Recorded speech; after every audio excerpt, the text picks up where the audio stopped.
Good morning. It's January 18th. I thought I would do a presentation on one of our livestock pens. The pigs are in there right now.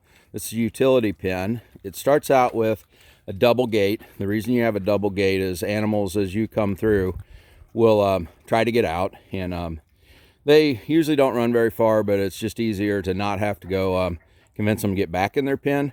If you will look at this pen, you will find that I consider safety and ease as two key elements to the design. Safety is that we live in basically it's a farm, but across the street is a rural housing development, and we do have neighboring farms, and we want the animals to stay in. We also have folks that will come out to the country, and their dogs will run wild and chase our livestock, and so it's a safe place for all concerned. The building was built primarily out of scrap material that I was able to salvage and find. That kept the cost down. The building itself was built big enough that I could put a sheep or two in there for a period of time, pigs for a period of time.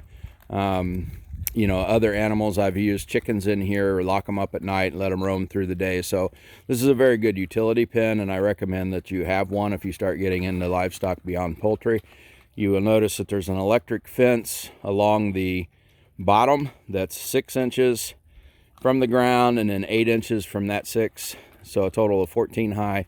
Basically, this trains the pigs to respect that fence. When you have a training pen such as this, the pig hits it, and they have one of two actions. An animal will either go forward or they go backward.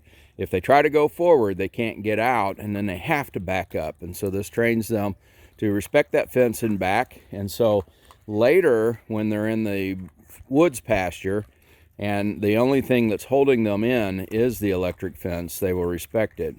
You'll notice that over here, that's a hog feeder. In there is formulated feed, and that's important to make sure the hogs have excellent nutrition for growth. You'll also notice, though, that I fed them on the ground.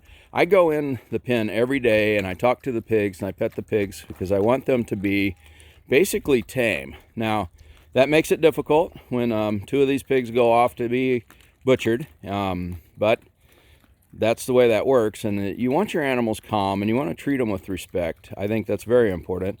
You'll also notice that I have pans of water.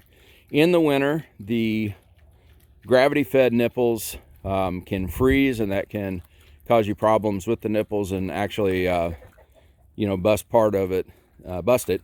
And so you'd end up replacing it. So in the winter, I have to come out a couple times a day to make sure that they have adequate water. In the tire is another pan of water. And so you'll also notice that the feed on the ground I've spread out.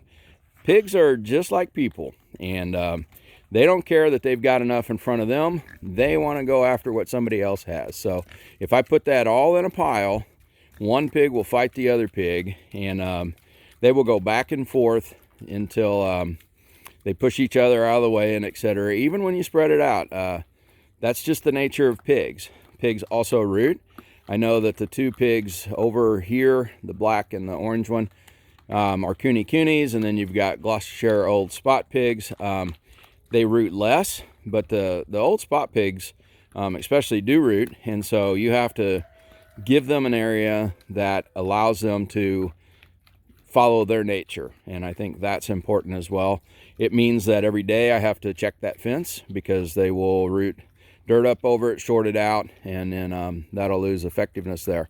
So I don't have a whole lot more to talk on this particular video. Just wanted to post some more content. If you're going to get into bigger livestock, I think that a utility pen is important. Sometime you're going to have babies, or you're going to have maybe an animal you need to quarantine because they have sickness, or you just need an extra spot for something. And so this is a good pen, 16 by 16 cattle panels, 8 by 8 shed, gate that can lock on it, food that's easy to get to fill from the outside, double gate fence so that when the animals run by you, they can't get out. And I think that'll make you very successful. Have a good day. Peace.